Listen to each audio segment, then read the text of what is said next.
नमस्कार बच्चों, मेरा नाम है राहुल और आप देख रहे हैं वैसे बेसिक क्लास। जैसे कि देखते देखते पता चल गया होगा, मेरा नाम है राहुल। तो कार्यपत्रक 71 23 12 20 20 विषय है हिंदी, समय रसखान पुनरावृत्ति। पुनरावृत्ति आज में भी मजा आ जाएगा प्यारे बच्चों। अब चीजें हैं रसखान जी ने लिखी हुई हैं। प्रस्तुत समय में रसखान जी ने गोपियों का श्री कृष्ण के प्रति प्रेम व्यक्त किया है। वाह वाह वाह वाह। जिसमें गोपियां कृष्ण की प्रत्येक वस्तु से बहुत प्यार करती हैं। बिल्कुल, जिससे हमें लगाव हो जाता है, उसकी प्रत्येक वस्तु हमें अच्छी लगती है, चाहे वो कैसा भी हो। अब बस आपको ये दिखाना चाहता हूँ, ये जो आपने पढ़ा था ना, तो ये पढ़ा था आपने वर्ष नंबर 23। आइए भाई थोड़ा सा नीचे, वर्ष नंबर 71, वर्ष नंबर 23, तिथि है 23/12 और ये है वर्ष नंबर 23। कुछ कोइंसिडेंट नहीं हो रहा क्या? 8 और ये 12, ये 23 तारीख, 20 महीना, साल तो एक ही है। बस कृष्ण जी का जो मुख है वो थोड़ा सा घुमा दिया गया है। कृष्ण जी का मुख यहाँ पे था, ठीक है, पहले ऐसे था और यहाँ पे इस प्रकार से ऐसे घुमा दिया गया है। मोर पंख जैसे बनाया गया है, यहाँ पे चौकोर में लगा दिया गया है। कुछ एडिटिंग की गई है थोड़ी सी प्यारे बच्चों। आपके कमेंट्स ने सुन लिया यार, अब वो थोड़ा सा आप पुनरावृत्ति जैसे पहले जैसे दे रहे हैं, अच्छी बात है। ध्यान से देखेंगे तो यही वाला है तीसरा, ठीक है। तीसरा, मोर पखा सिर ऊपर राखियो, ठीक है। मोर पखा सिर ऊपर राखियो, ठीक है, ये वाला हो गया आपका। व्याख्या भी हम पढ़ेंगे इसे भी, ठीक है। तो यहाँ पे क्वेश्चन आंसर के अंदर चलते हैं। तो क्वेश्चन आंसर के अंदर चलते हैं तो ये भी देखते हैं। प्रश्न 1, प्रस्तुत पद्यांश के अनुसार गोपी क्या क्या धारण करने को तैयार है? प्रश्न 1, प्रस्तुत पद्यांश के अनुसार गोपी क्या क्या धारण करने को तैयार है? प्रश्न 2, गोपी मुरली को अपने होठों पर क्यों नहीं रखना चाहती? गोपी मुरली को अपने होठों पर क्यों नहीं रखना चाहती? ये वर्कशीट नंबर 23 पढ़ रहा हूँ, याद रखना। जिस पंक्ति में कवि रसखान जी का नाम आया है उस पंक्ति को लिखिए। जिस पंक्ति में कवि रसखान जी का नाम आया है उस पंक्ति को लिखिए। प्रश्न नंबर 4 बस थोड़ा सा एडिट किया गया है प्यारे बच्चों आपके लिए, ताकि सेम टू सेम न लगे।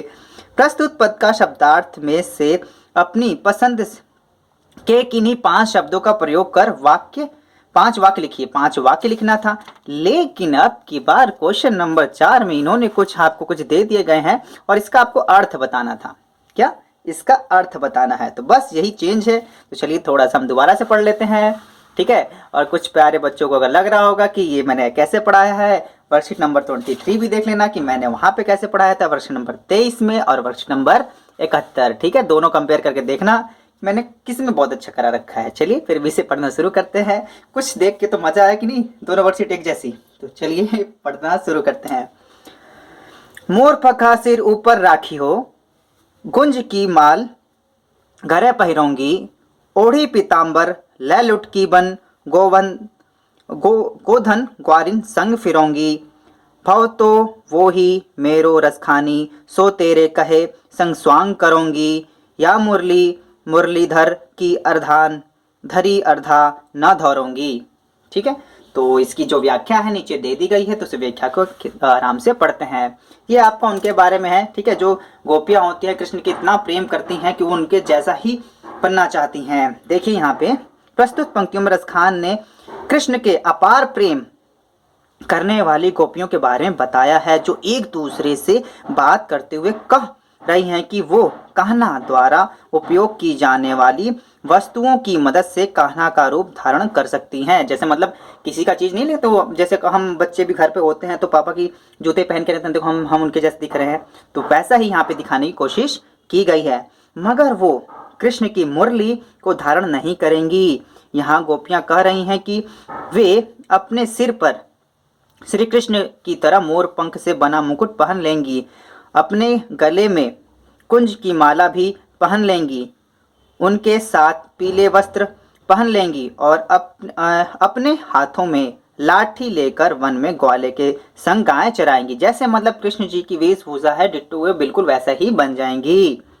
गोपी कह रही हैं कि कृष्ण हमारे मन को बहुत भाते हैं। वाह जी वाह, कितनी अच्छी बात है। इसलिए मैं तुम्हारे कहने पर ये सब कर लूंगी, मगर मुझे कृष्ण के होठों पर रखी हुई मुरली अपने होठों से लगाने के लिए मत बोलना, क्योंकि इसी मुरली की वजह से कृष्ण हमसे दूर हुए हैं। अगर ये भी अगर मुरली को अपने होठों पे रख के बजाती हैं तो कृष्ण कहीं ना कहीं से दूर ना हो जाए। मतलब कृष्ण और जो गोपियों के बीच में जो एक है ना जिसको कला कहते हैं वो मुरली है। गोपियों को लगता है कि श्री कृष्ण मुरली से बहुत प्रेम करते हैं और उनसे हमेशा अपने होठों से लगाए रखते हैं, इसलिए वे मुरली को अपनी सौतन या सौत की तरह देखती हैं। बिल्कुल, ये चीज़ें आप काफ़ी अच्छे समझ जाओगे, टीनेज बच्चे हो, ठीक है, ज़्यादा समझाने की ज़रूरत नहीं है।